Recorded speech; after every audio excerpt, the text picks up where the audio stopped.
Karena kalau nggak international standard, nggak mungkin kita bisa diambil sama Meta, Epic gitu kan. Ketika pasti kan mereka kayak, lihat dong portfolio lo, mereka langsung telepon, langsung call kita, terus kayak, ayo ikutan deh. Mereka ngebandingin sama yang ada di Southeast Asia juga, dan mereka bilang, ya we are the best gitu. Alright.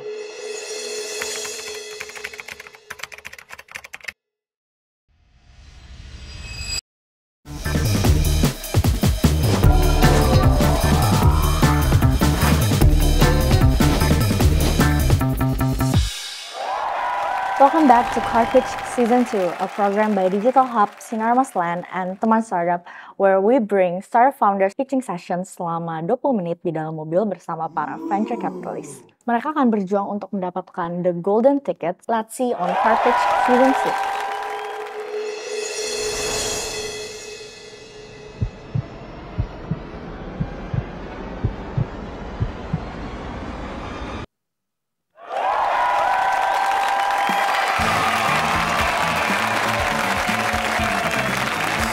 Halo, nama saya Aisy Karisha. Saya bekerja sebagai Investment Associate di Gobi Partners. Gobi Partners itu merupakan Pan-Asian Venture Capital Firm. Kita berdiri dari tahun 2002. Gobi sendiri punya headquarter 2, satu di Kuala Lumpur, satu di Hong Kong. Yang Gobi Indonesia ini memang under KL office. Gobi itu fokusnya emerging dan juga underserved market. Jadi kita support entrepreneur dari early stage sampai growth stage. Kalau dari foundernya itu punya industri expertise ya, jadi dia memang punya relevant skill set di bidangnya sehingga dia tahu jelas target marketnya dan juga bisa create produk atau service yang sesuai dengan yang konsumen butuhkan, dan juga punya adaptability skills sehingga apapun yang terjadi dia tetap punya rasa percaya diri gitu. Kalau misalkan goal pastinya kita pengen dapat ROI yang besar ya, tapi selain itu kita juga invest ke startup-startup yang ingin terus berinovasi dan juga ada impact-nya terhadap society. Gobi sendiri tuh kita ESG leader, kita tuh juga focusing ke startup-startup yang punya women founders dan juga Muslim economy.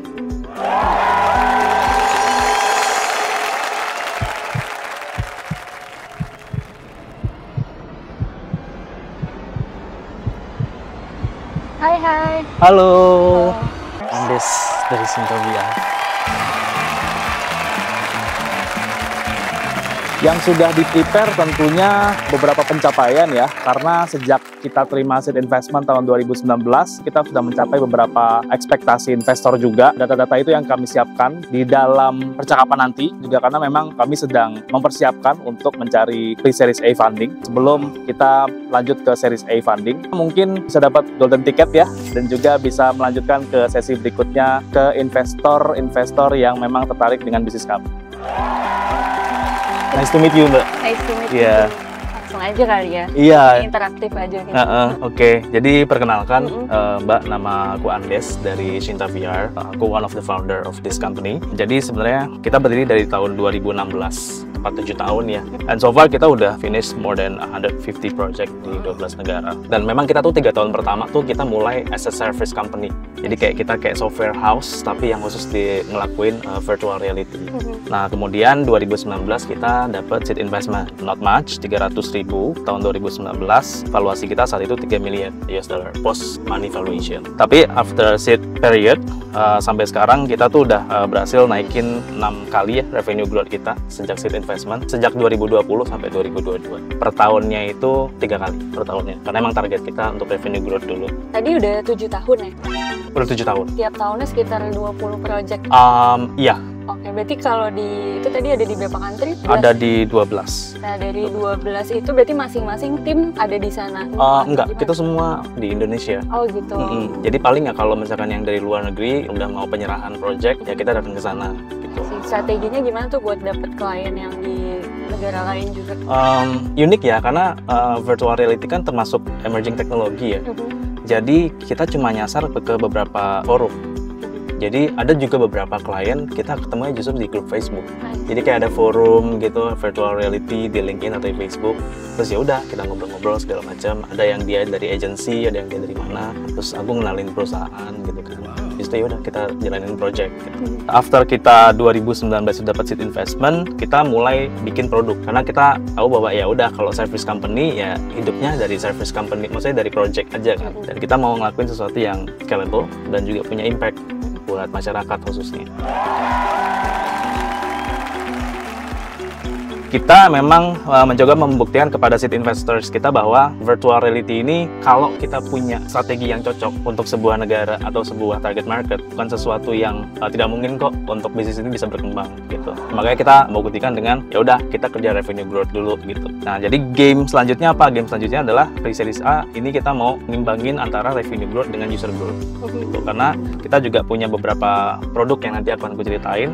Kalau dari achievementnya sendiri, so far dari 2019, 2020 sampai sekarang kita ada beberapa international achievement. 2020 kita kebetulan ikut ke Telkomsel Innovative Center di Ting. Terus kemudian tahun kemarin kita juga ditunjuk sama World Economic Forum untuk jadi salah satu 100 technology pioneer di seluruh dunia gitu. Banyak ya achievementnya. Ya, terus tahun ini insya Allah kita juga ditunjuk sama Meta untuk jadi preferred partner programnya mereka di Asia Pasifik, Jepang, South Korea, dan sebagainya. Dan satu-satunya ya? Satu-satunya dari Indonesia. Jadi ada 5 perusahaan, kita satu-satunya dari Indonesia yang ditunjuk sama Meta.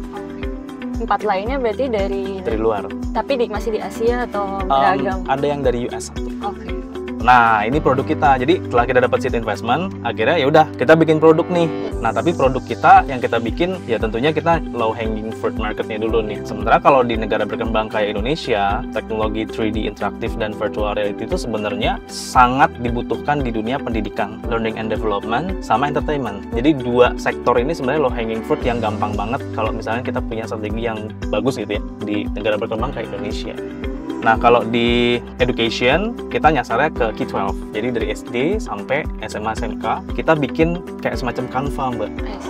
Canva kan kalau untuk yang nggak bisa ngedesain, dia bisa ngedesain pakai Canva. Nah, kita bikin modelnya kayak Canva, tapi untuk bikin 3D interaktif dan VR content. Wow. Jadi kita udah ngelatih sampai sekarang mungkin lebih dari 10.000 ya guru yang udah kita latih dan certified. Jadi mereka udah bisa bikin konten pembelajaran interaktifnya mereka sendiri. Tapi untuk yang ini masih di Indonesia aja? Ini masih di Indonesia. Per tahun ini kita udah 2 kali engage sama beberapa partner ya, calon partner ya di South Korea. Minggu kemarin kita baru ngobrol sama calon partner di Meksiko. Jadi kita emang udah banyak yang nawarin untuk dilocalize. Loh, aku ke Saudi juga sempat ditawarin juga. Cuma kita milih gitu, kalau kita ngomongin education, artinya kan kita harus cocok dengan pedagogical methodology. Terus kita harus cocok dengan kurikulumnya mereka di sana gimana. Nah, so far yang kayak Latin America itu agak similar lah dengan Indonesia.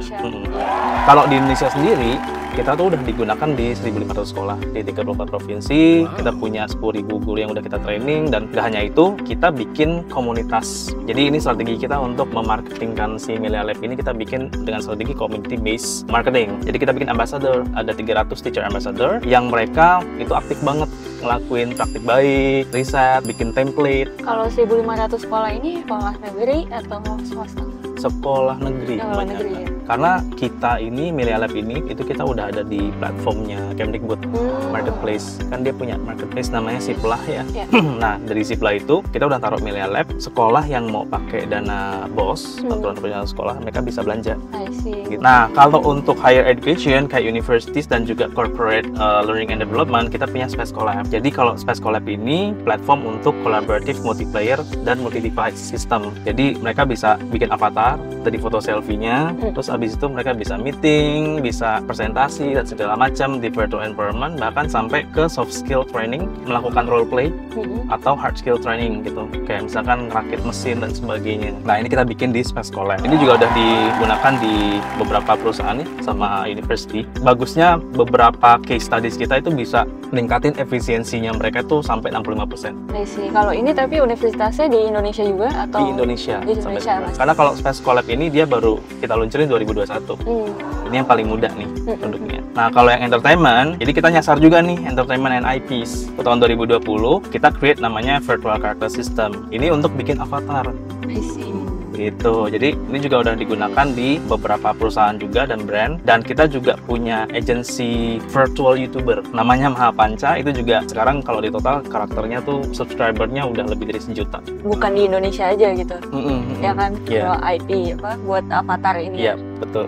Dari 3 ini yang paling banyak menghasilkan revenue-nya yang mana ya? Yang paling banyak ini. Itu Space Collab ya? Iya. Oh. yang paling banyak. Karena kalau Space Collab ini dia memang baru meluncur 2021. Cuma Space Collab ini kalau dari segi produk dia tuh kayak frozen food. Kalau frozen food kan orang bisa beli frozen foodnya aja atau yang udah kita olah. Oke. Nah sama di Space Collab, klien tuh bisa beli license-nya aja selama setahun per user berapa, atau mereka bisa request untuk additional features atau additional 3D environment gitu. Nah biasanya bikin gede itu pendapatannya secara revenue tuh di sini, di customization-nya itu. Oke. Kalau misalkan per project itu di charge-nya berapa ya? Kalau yang Milea Lab itu kita license-nya itu per tahun mulai dari sampai juta per tahun, gantung dari mereka milihnya yang mana. Tapi juga kita ada yang paling bottom banget itu sekitar juta per tahun, dan itu per sekolah. Per sekolah. Kita jualnya per sekolah. Kemudian kalau Space Collab license-nya itu secara institusional itu setahun juta. Tapi per usernya nanti kalau misalkan mereka mau nambahin user itu setahun 1.000 sampai depend mereka mau milih paketnya yang mana. Nah dari situ kemudian ada ongkos customization. Nah customization itu depends sih Mbak. Misalkan tahun kemarin kita ada project untuk G20 oleh salah satu institusi pemerintah Indonesia up to more, karena banyak yang harus kita kerjain dari mulai 3D scanning dan sebagainya. Oke. Mungkin sebelumnya ceritain dulu kali ya background-nya apa, kenapa interested di VR produk sih? Oke, backgroundku fisika. Oh gitu. I'm not the IT person. Tapi hal yang membuatku merasa bahwa virtual reality ini bisa deliver impact gitu ya. Aku dulu sebelum bikin Sinta VR ini kan aku kerja di perusahaan multinasional. Nah singkat cerita, aku menemukan banyak sekali case di mana operator manufacturer itu yang di tempatku dulu kerja ngerasa ketika dia di switch gitu ya, banyak case di mana ketika ketemu automatic machine nggak confidence. Padahal sebelumnya ketika megang manual mesin, mereka tuh jago banget. Secara skill engineer jago banget, tapi cuma sesimpel mereka nggak terlalu confident karena dihadapkan sama automatic machine yang mereka harus ngeprogram. Dari situ aku mulai ngerasa orang-orang ini sebenarnya pinter secara fundamental, cuma ketika dihadapkan dengan sesuatu yang mereka belum lihat sebelumnya, padahal justru itu lebih simple. Mereka punya barrier tidak percayaan diri itu terjadi simple ya karena kita nggak ada mesin kayak gitu. Nah aku berpikir kayak kalau misalkan ada teknologi yang bisa membuat si mesin ini tiba-tiba secara serentak ada di semua vokasi atau SMK di Indonesia, itu yang kayak gitu nggak bakal kejadian deh, kan confident semua. Karena udah terbiasa lah ya. Ya, at least mereka terbiasa untuk melihat mesin itu, cara kerjanya seperti apa, cara programmingnya seperti apa, kalau misalnya ada problem solvingnya seperti apa, jadi mereka lebih confident untuk itu. Itu sebenarnya step pertama. Step keduanya lebih ke skill setnya nanti kan. Kita dengan virtual reality kita pengen bikin impact itu. Nggak cuma di bidang corporate L&D, tapi juga kita mau mulai di education sector, di K12 gitu ya, dari SD sampai SMA dan SMK gitu. Itu yang bikin aku itu resign dari perusahaanku dan 2016 ketemu founder, dia udah kita gabung, kita bikin gitu. Nah, nextnya apa nih? Jadi kita ngerasa cukup berhasil ya dengan seed investment yang kita dapat cuma 300.000 gitu ya. Tapi kita punya target, oke, kita harus dengan duit segini, gimana caranya dengan strategi segala macam, pendapatannya dalam 2-3 tahun ini 10 kali lipatnya. Nah, setelah itu tercapai, baru kita ngerasa, oke, kita confident enough as a company and as a team untuk lanjut ke akselerasi berikutnya, yaitu pre-series A. Nah, yang mau kita incer itu Metaverse market. Kenapa kita incer ini? Karena kita udah punya, sebenarnya kalau dari Milea Lab itu kan dia kreator sistem ya Mbak ya. Jadi orang bisa nge-create segala macam, itu nggak usah pakai coding. Kreator sistem itu sebenarnya hal yang juga sangat dibutuhkan di Metaverse. Nah orang harus bisa nge-create untuk menciptakan kreator ekonomi. Terus kemudian Space Collab itu kan punya fundamental feature untuk multiplayer dan juga multi-device. Artinya orang itu gabung di Space Collab dalam bentuk avatar, dia nggak harus pakai VR loh. Dia bisa pakai HP, dia bisa pakai komputer juga, jadi semuanya bisa ketemu dalam satu tempat yang sama. Kemudian untuk avatar kita ada virtual character system kan. Jadi kalau tiga-tiga digabungin tuh sebenarnya ya udah ini nih area ini nih, mulai experience sampai ke spatial computing, ini emang area kita gitu. Jadi emang kita pengen memposisikan Sinta VR itu untuk kita implement semua fundamental teknologi kita itu di area itu.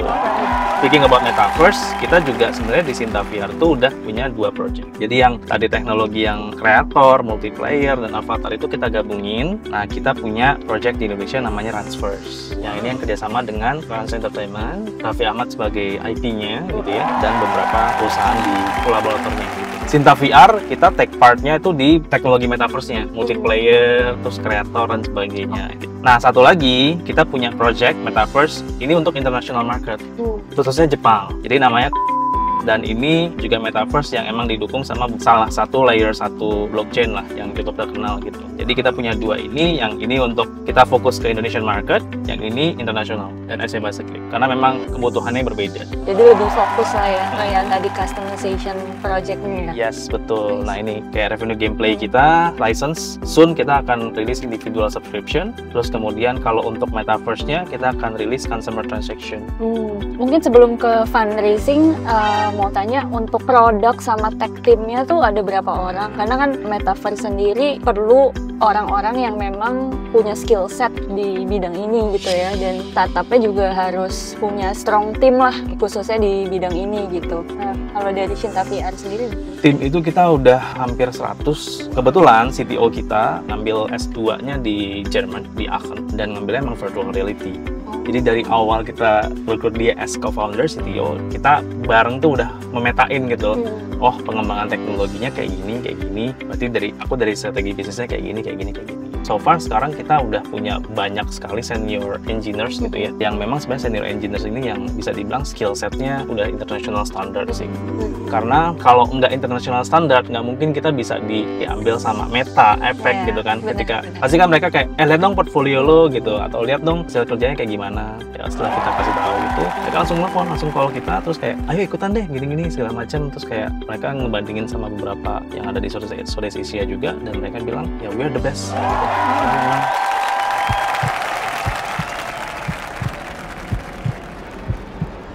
It was a really good discussion. I love to learn more about the company. Thank so you, I'm gonna Mbak. give you a golden ticket. Wah, thank you. Terima kasih. Ya, talk more ya. Iya, makasih ya. Thank you. Ya. Bye-bye. Bye-bye. Terima kasih. Kalau dari tips yang tadi dilakukan Sinta VR, menurut saya menarik banget, kelihatan percaya diri dan juga bisa menjelaskan secara jelas revenue modelnya. Mereka punya strong team di mana Sinta VR bisa unggul dari kompetitornya. Kita sektor agnostik, jadi metaverse karena masih early stage juga, kita pengen lihat lebih lanjut dan kita juga pengen belajar lebih banyak tentang industri tersebut. Kita pengen lihat lebih dalam data-data yang dia punya supaya kita bisa decide whether to invest or not. Cukup excited ya, karena aku tuh pengen tahu pandangan venture capital industri virtual reality seperti apa gitu, dan lumayan menarik sih. Tadi dibilang ingin eksplor lebih lanjut dan dapet ini. Tentunya pasti aku akan visit ke kantornya mereka, terus kemudian biasanya sih setelah aku visit, aku akan ngundang mereka visit ke kantor, karena yang namanya teknologi yang kita kembangin itu virtual reality itu ya seeing is believing. Jadi kita harus ngelakuin demonstrate dulu ke mereka gitu ya, invite mereka ke kantor, and after that kita bisa diskusi selanjutnya ya, dari segi investment atau mungkin ada mereka punya portfolio startup yang kira-kira bisa kerjasama dengan kita dan sebagainya gitu. Everything is possible sih buat kita. Hey, dapat golden ticket nih. Thank you for watching Car Pitch.